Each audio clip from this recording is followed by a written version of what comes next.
یہ اللہ نے جو کہا ہے کہ شرک کرنے والے کے لیے معافی نہیں ہے، اس سے مراد کون سا شرک ہے؟ کیا اس سے مراد شرک اکبر ہے یا شرک اصغر ہے؟ اس سے مراد چھوٹا شرک ہے یا بڑا شرک ہے؟ شرک اصغر کسے کہتے ہیں؟ شرک اکبر کون سا ہوتا ہے؟ شرک اکبر وہ جس کا ارتکاب کرنے والا ہمیشہ ہمیشہ کے لیے جہنم میں جائے گا، وہ کافر ہے اور اس کے لیے کوئی معافی نہیں ہے اگر وہ شرک اکبر پہ فوت ہوا۔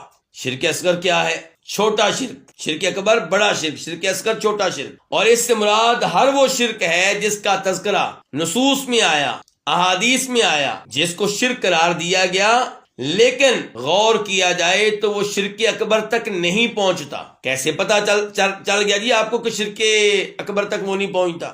خود حدیث میں وضاحت آ گئی کہ شرک اصغر ہے، جیسا کہ ریاکاری ہے، نماز پڑھنا اس لیے کہ لوگ مجھے حاجی نمازی کہیں، یا کسی حدیث میں شرک کا تذکرہ آیا لیکن اس کے اوپر الف لام داخل نہیں ہے، الشرک نہیں ہے، شرک ہے بس، تو وہاں سے بھی معلوم ہو جاتا ہے کہ یہ شرک اصغر مراد ہے، شرک اکبر مراد نہیں ہے۔ یا کوئی اور قرینہ ہوتا ہے، کوئی اور علامت ہوتی ہے جسے پتہ چل جاتا ہے کہ اس حدیث میں جس شرک کا تذکرہ آیا ہے وہ شرک اصغر ہے، شرک اکبر نہیں ہے۔